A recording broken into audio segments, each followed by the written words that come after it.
This is the Denver Sluice complex, named not after the big city in Colorado, but after the little nearby village in Norfolk, England.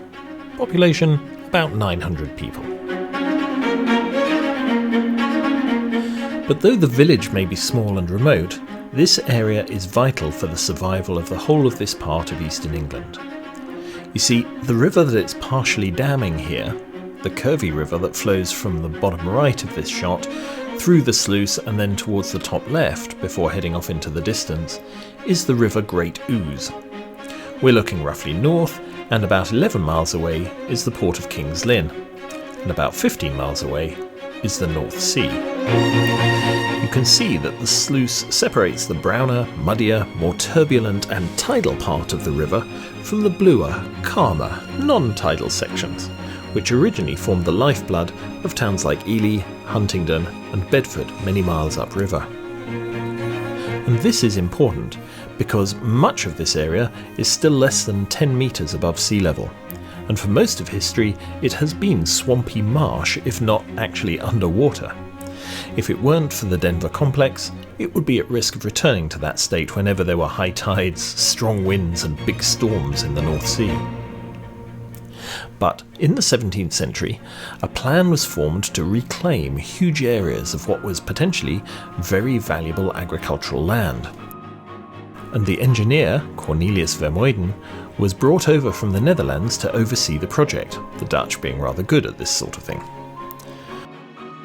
First one, and then a second big drain was dug, extending about 20 miles into the countryside to absorb the tidal variations.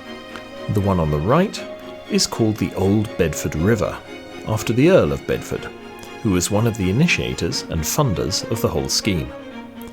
After a while, the king, Charles I, decided that it was really his idea and took it over. But he soon had other problems to think about, like being beheaded, which I guess could distract you even from major civil engineering projects.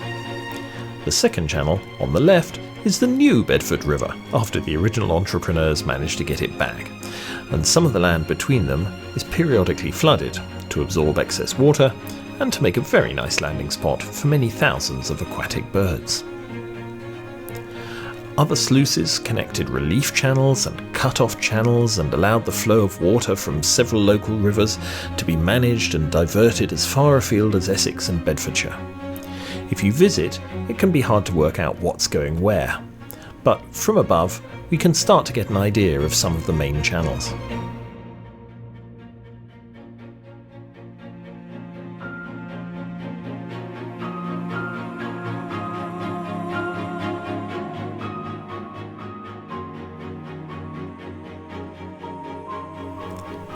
The Denver complex protects some of the country's most valuable agricultural land, preserves many of the local towns and cities from flooding, and the Great Ooze upstream of it provides 140 miles of navigable channels for recreational boating.